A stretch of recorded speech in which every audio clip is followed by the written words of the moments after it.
የአውሮፓ ቻምፒዮንስ ሊግ የሶስተኛ ሳምንት ጨዋታዎች የሚመለሱ ይሆናል። ቸልሲና አያክስን የሚያገናኝ ይሆናል።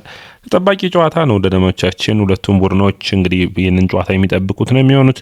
ቸልሲዎች የባለፈውን ጨዋታ ቤኔፊካን ማሸነፋቸውን ተከትሎ ወደ ድል መመለሳቸው ትልቅ ድልን የሚያመጣ ነው። የባየርኑ ሽንፈት መረሳት የለበትም። ታዲያ እንግዲህ ቸልሲ ከፊቱ ያለውን የአያክሱን ጨዋታ ማሸነፍ በቀጣይ ደግሞ በፕሪሚየር ሊጉ ሰንደርላንድን የሚገጥም ይሆናል። ከ5 ዓመታት በፊት ቸልሲና አያክስ የተገናኙበት ጨዋታ የሚታወስ ነበር። ጠንካራ ፉክክር የታየበት ነበር። ወዳጆቻችን ታስታውሱታላችሁ ይህንን ጨዋታ። ከርት ዙማ ድሪብል አድርጎ ብዙ ተጫዋቾችን አልፎ ያስቆጠረው ጎል፣ በአጠቃላይ ጨዋታው በጣም የሚታወስ ነበር በቸልሲ ደጋፊዎች ዘንድ። ሐኪም ዚያችን ቸልሲ ሊያስፈርመው ምክንያቱ ራሱ ያ ጨዋታ ነበር ማለት ይቻላል። ጄምስ ጎል፣ የከርት ዙማ ሩጫዎች፣ የሐኪም ዚያች አስገራሚ ቅጣት ምቶች፣ አስደናቂ ብቃት በአያክስም በቸልሲም በኩል የታየበት ያ ምርጡ አያክስን አንዱ ጠንካራ ጨዋታዎችን ያየንበት ጨዋታ ነበር። ወዳጆቻችን የዚህን የጨዋታ ግምት ያሆኑንስ ቸልሲ ከአያክስ በስታንፎርድ ብሪጅ የሚደረገውን ጨዋታ የውጤት ግምታችሁ ስንት ለስንት ይሆናል? ጻፉልኝና አስቀምጡልኝ። ቅድመ ጨዋታውን ልናቀርብላችሁ ተመልሰን መጥተናል። ያያ ስፖርት ነው ወዳጆቻችን። ያያ ስፖርትን ላይክ፣ ሼር፣ ኮሜንት፣ ሰብስክራይብ ማድረጋችሁን አትርሱ። ቸልሲ እንግዲህ በወቅታዊ ብቃት ካያችሁት በጣም ጥሩ ብቃት ላይ የሚገኝ ቡድን ነው። ቤኔፊካን አሸነፈ። ከዛ በመቀጠል በጥሩ ፐርፎርማንስ ሊቨርፑል ማሸነፍ ቻለ ከሀገራ ጨዋታ በፊት። አሁን ደግሞ ከሀገራ ጨዋታ በኋላ ኖቲንጋም ፎረስትን ሲቲ ግራውንድ ላይ ማሸነፍ ችሏል። ተከታታይ 3 ድሎችን አድርጓል። ይህ አራተኛው የሚሆነው። ታዲያ ሪትሙን መመለስ በኤንዞ ማሬስካ ቡድን ውስጥ የሚያስፈልግ ነው የሚሆነው። እዚህ ላይ የኤንዞ ማሬስካ ስብስብ ጠንክረው እየሰሩ እንዳለ የሚታይ ነው። ታዲያ ይህንን ጥንካሬያቸውን ለማስቀጠል አያክስ ከፊታቸው ይኖራል። 200ኛ የቻምፒዮንስ ሊግ ጨዋታውን ነው ቸልሲ በአጠቃላይ የሚያደርገው። ይህ ጥሩ ድል ነው የሚያመጣ ነው። ከዛ ውጭ ደግሞ በአውሮፓ መድረክ ላይም ሁለተኛ ድሉ ነው የሚሆነው። በተለይ ከፊቱ የሚመጡትን የባርሴሎና የናፖሊ ጨዋታዎች በፊት ስለሚሆን እነዚህን ጨዋታዎች አሸንፎ ቶፕ 8 ውስጥ መጨረስ በጣም ትልቅ ትርጉም አለው። ምክንያቱም የአውሮፓ ቻምፒዮንስ ሊግ በሜዳ ቀድመ ከሜዳ ውጭ እንድታደርግና ሁለተኛውን የመልሱን ጨዋታ በሜዳ እንድታደርግ ያደርጋል። ከዛ ውጭ ከቶፕ 8 የምትወጣ ከሆነ ደግሞ ቀጣዮቹን ከ9ኛ እስከ 16ኛ የሚጫወቱትን የጥሎ ማለፍ ጨዋታዎች የሚያልፉ ይሆናል። ስለዚህ ቸልሲ እነዚህን እድሎች መጠቀም የሚያስፈልገው ነው የሚሆነው። ታዲያ ይህኛውን ድል የሚያስፈልግ ነው የሚሆነው። አያክስ 250 ጊዜ በአውሮፓ ድሎችን አድርጓል። ታዲያ አያክስ ከሽንፈት ነው የመጣው። ተጠባቂ የሚያደርገው እንግዲህ ቸልሲ በኩል አሁንም ቢሆን የመከላከሉ ጥንካሬ ባለፉት ሳምንታት ጨዋታዎች ያሳዩትን ድንቅ ብቃት ማስቀጠል የሚያስፈልግ ነው የሚሆነው። የመልሶ ማጥቃቱን ማጠናከር። ጃው ፔድሮ እንግዲህ በአሳዛኝ ሁኔታ በቀይ ካርድ እንደወጣ የምታስታውሱት ነው። ስለዚህ ይህ ተጫዋች የማይኖር ይሆናል። እሱን ተክቶ እንግዲህ ማርክ ጉይ የሚሰለፍ እድሉ ሰፊ ነው ብዬ አስባለሁ። በአያክስ በኩል እንደ ችግር የሚነሳው እንግዲህ አያክስም ጠንካራ የመከላከል ክፍል አላቸው። ነገር ግን የአማካይ ክፍላቸው በጣም ተመራጩና ጥሩ ክህሎት ያላቸው ተጫዋቾችን የያዘ ነው። ደካማ ሁኔታ የሚነሳው እንግዲህ በዜድ አልካማር 2-0 መሸነፋቸው፣ ከማርሴይ ጋር በቻምፒዮንስ ሊግ 3-3 የወጡበት፣ በስላቪያ ፕራጋ የተሸነፉበት ነበር። በአጠቃላይ ግን ሁለቱም ቡድኖች ጠንካራ ፉክክርን ያደርጉበታል ተብሎ ይጠበቃል። አያክስ ግን ወዳጆቻችን በጥሩ ብቃት ላይ የሚገኝ አይደለም። ያ መነሳት ይጠበቅበታል። ያለፉትን አመታቶች አይነት የአያክስ ያስደናቂ የስብስብ የለም ማለት ይቻላል በአውሮፓ መድረኮች ላይ። ነገር ግን ሁሌም ደግሞ አንዳንዴ ታሪኮች ይፈታተኗልና ጥሩ ብቃቶችን ሊያሳዩ ይችላሉ። በተለይ ሞካዮ እንዲሁም ደግሞ ኦስካር ግሌቨን ይኖራሉ። እነዚህ ሁለቱ ተጫዋቾች በጣም በጥንቃቄ እንግዲህ ቡድኖችን ጫና ሊፈጥሩ የሚችል ነው። ይህ የቸልሲ ስብስብ በእድሜ ትንሹ ነው። ነገር ግን አያክስም ዝቅተኛ እድሜ ካላቸው ቡድኖች ውስጥ አንዱ ነው። ኤንዞ ማሬስካ ታዲያ ስለዚህ ጨዋታ ተጠይቀው ነበር። ኤንዞ ፈርናንዴዝ ወደ ጨዋታ እንደተመለሰ ተናግረዋል።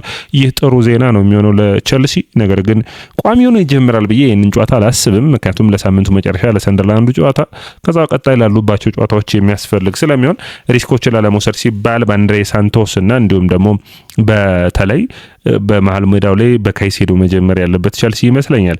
ሌላኛው መነሳት የሚጠበቅበት ኤንዞ ማሬስካ ያነሱት ሀሳብ ሊያም ዴላፕን በሚመለከት ነው። ሊያም ዴላፕ ከጉዳቱ አገግሟል፣ በቅርቡ የመመለስ ወይም ወደ ስልጠና ይመለሳል የሚል ነው። እንግዲህ ስብስብ ውስጥ ኮል ፓልመርን አጥቷል። የዴላፕ መመለስ ለጃው ፔድሮም ለአጥቂ ክፍሉም ለቸልሲ ትልቅ ለውጦችን የሚያመጣ ነው የሚሆነው። የማርክ ጉይ እና ታይሪክ ጆርጅን እንግዲህ ከሁለት አንዱን በአጥቂ መስመር ላይ እንደሚያሰልፉ ይጠበቃል። በኔታ ማርክ ጉይ የተሻለ በአጥቂ መስመር ላይ መጫወት እድል እና ቋሚ ሆኖ መጀመር ኃላፊነት ይኖርበታል። ሌላኛው ስለ ሃቶ ተጠይቀው ነበር። ስለ ጄራርድ ሃቶ ማለት ነው ቋሚ ሆኖ የመጀመር እድል በሚቀጥሉት ጊዜያቶች እንደሚሰጡት፣ ነገር ግን የመጀመሪያዎቹ 2 ሳምንታት እንደተቸገረም አስተያየታቸውን ሰጥቷል። ያ እውነት ነው። በተለይ በሊንካ ሲቲ ባሸነፉበት የካራባኦ ካፕ ጨዋታ እንደተቸገረ አይተነዋል። ነገር ግን በቀጣይ ጨዋታዎች ውስጥ በተለይ በሊቨርፑል ጨዋታ ተቀይሮ ገብቶ ያሳየው ድንቅ ብቃት የሚረሳ አይደለም። ታዲያ ይህንን ተጫዋች በምን አይነት መንገድ ይጠቀሙበታል ተብለው ኤንዞ ማሬስካ ተጠይቀው ነበር። የግራ መስመሩን ተከላካይ መሆን የሚችል ነው፣ የግራ መሃል ተከላካይ መሆን የሚችል ነው። ስለዚህ ሽፋኖችን መስጠት መቻሉ የዚህ ተጫዋች ተወዳጅና ምርጡ ብቃቱ ነው ማለት የሚቻል ነው። ቋሚ ሆኖ ሊጀምር ይችላል ወይ ተብለው ተጠይቀው ነበር። በጨዋታ ሂደቶች ውስጥ የተሻለውን ቡድን ማሰለፍ ቸልሲዎች ያስባሉ። ቋሚ የመሆንና ያለመሆን በጨዋታው ወይም ደግሞ በመጨረሻው ስልጠና ላይ የሚወሰን ነው ማለት ተሰጋጅተው ሰጥቷል። ከዛ ውጭ እንግዲህ ቸልሲን ስናነሳ በጣም እንደ ችግር እየተነሳ የሚገኘው አሁን አሳሳቢ ደረጃ የደረሰው የቀይ ካርዱ ጉዳይ ነው። እንግዲህ ታዲያ ቀይ ደግሞ ባለፉት ጨዋታዎች ቸልሲ በቀይ ካርድ ተጫዋቾች እየወጡበት ይገኛሉ። ይህ የዲሲፕሊን ወይም የስነ ምግባር ጉለቶች መቀጠል አለባቸው የለባቸውም የሚል ነው። እንግዲህ መቆም ያለበት ይመስለኛል።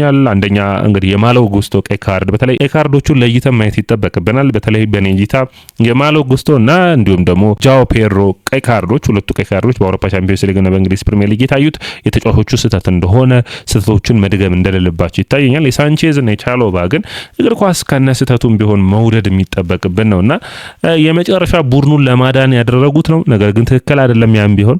ስለዚህ እዚህ ጋር ጥንቃቄ መውሰድ ይጠበቅበታል። በቀይ ካርዶች በየጨዋታው የሚያገኝ ከሆነ ቸልሲ በጉዳት ቡድኑ እየተቸገረ ነው። ሌላ ተጨማሪ ራስ ምታት ነው የሚሆነው። ይህን እዚህ ላይ መወሰን ያለባቸው ይመስለኛል። ታዲያ ቸልሲ እንግዲህ በተጫዋቾች የጉዳት ሁኔታ የነ ኮልዌል ያየን ነው። ይቻሉ ባለመኖር በሊቨርፑል ጨዋታ እንዴት እንደፈተናቸው ታይተዋል። ጉስቶ ለሰንደርላንዱ ጨዋታ አይኖርም። እንግዲህ ጄምስ ስለሚኖር በዚህኛው ጨዋታ የአውሮፓ ቻምፒዮንስ ሊግ ላይ የሚሳተፍ ይሆናል። እነዚህን ጥንቃቄ መውሰድ የሚያስፈልግ ይሆናል። ታዲያ ቸልሲ በአውሮፓ ቻምፒዮንስ ሊግ ይህንን ጨዋታ በሜዳው ያድርግ እንጂ ብዙዎችን ተጫዋቾቹን አሳርፎ መጀመር ያለበት አይመስለኝም። ጠንካራውን ስብስብ ቋሚ መሆን የሚችለውን ነው ማሰለፍ ያለባቸው። ግብ ጠባቂ ሳንቼዝ ነው እንግዲህ ከዚህ በኋላ ፊሊፕ ዮርገንሰን እድል ያለው አይመስለኝም በካራባኦ ካፕ ከመጫወት ውጭ። ተከላካይ መስመሩን ማሎ ጉስቶ በቀይ መስመር የሚመራ ይሆናል። ምክንያቱም ጄምስ በእንግሊዝ ፕሪሚየር ሊግ ላይ እንዲጫወት የተጫዋች ቀይ መስመሩን ይመራል። ቻሎባና ቺምፖንግ ምርጥ ብቃቱ ላይ ይገኛልና ለቸልሲ ከኋላ ኳሱን በሚመሰርቱበት ወቅት ወሳኙና ጥሩ ሚና የሚጫወተው ተጫዋች ስለሆነ የስብስቡ አካል ይሆናል። ከዛ በመቀጠል እንግዲህ በግራ መስመር ኮኮሬላ ይኖራል። ካይሴዶና አንድሬ ሳንቶስ እንዲሁም ደግሞ የ10 ቁጥር ቦታ ላይ ጃኦ ፔድሮ ስለሌለ ስቴፋን ዊሊያንን የመሰለፍ እድል ይኖረዋል ብዬ አስባለሁ። ጫሊያን ጋርናቾና ፔድሮ ኔቶ እንዲሁም ደግሞ ማርክ ጉይ የማጥቃት መስመሩን ይመራሉ። ይህ ስብስብ እንግዲህ ቸልሲን ከአያክስ ይገጥማል ብዬ የግምታዊ አሰላለፉ ነው።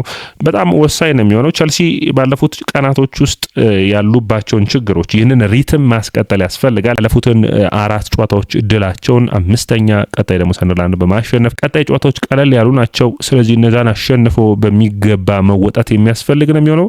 በተለይ እነ ፓልመር ሲድኑ ስብስብ ውስጥ የተሻለ ቦታ ላይ ማግኘት የሚጠበቅባቸው ይመስለኛል። በአውሮፓ ቻምፒዮንስ ሊግ ቸልሲ ጠንካራ ፉክክርና ጠንካራ ብቃቱን ማሳየት ግድ ይለዋል። ስለዚህ ጠንካራ ስብስቡን ማሰለፍ ይጠበቅበታል። ታዲያ በዚህኛው አሰላለፍ የሚገቡ ከሆነ በተከላካይ መስመሩ ላይ እንግዲህ ጉስቶን ወደፊት እንዲያጠቃ አድርገው ኮኮሬላ ወደ ኋላ ሊቀር ይችላል። ወይም ተመጣጣኝ የሆነ ብቃትን ብቻ የሚያሳዩ ተጫዋቾችን ማሰለፍ የሚያስፈልግ ነው። ውጤታማነታቸው በጣም አስፈላጊ ነው። በተለይ ስቴፋን ዊሊያን በአውሮፓ መድረኮች ላይ በተለይ በስታንፎርድ ብሪጅ የሚደረጉ ጨዋታዎች ላይ ቋሚ አድርጎ ይህንን ተጫዋች ማሰለፍ ሜዳው እንዲለምደው ውጤታማነቱ እንዲያስቀጥል የሚያስፈልግ ነው የሚሆነው። የተለየ ምትሃትም ሊያመጣ የሚችለው ስቴፋን ዊሊያን ነው ብዬ አስባለሁ። ስለዚህ እሱን እድል መስጠት ያስፈልጋል። ጋርናቾ ወይም ጊተንስን የመጫወቻ እድል ሊሰጡት ይችላሉ ብዬ አስባለሁ። በአውሮፓ ቻምፒዮንስ ሊግ ላይ ልምድ ያለው ቸልሲ ስብስብ ውስጥ ያለው ተጫዋች እሱ ነው። ስለዚህ ጊተንስ እና ኔቶም ሊሆኑ የሚችሉበት እድል አለ። አሊያንድር ጋርናቾ የመሆን እድል ይኖረዋል። አንዳቸውን ግን ሁለቱ ተመሳሳይ ብቃት ላይ ነው የሚገኙት። ይሄ ነው ብዬ ለመለየት የምችል አይደለም። ስለዚህ አንዳቸውን ማሰለፍ፣ በሳምንቱ መጨረሻ ደግሞ ለሚደረገው ጨዋታ ሌላኛውን ተጫዋች ማሰለፍ የሚያስፈልግ ነው የሚሆነው።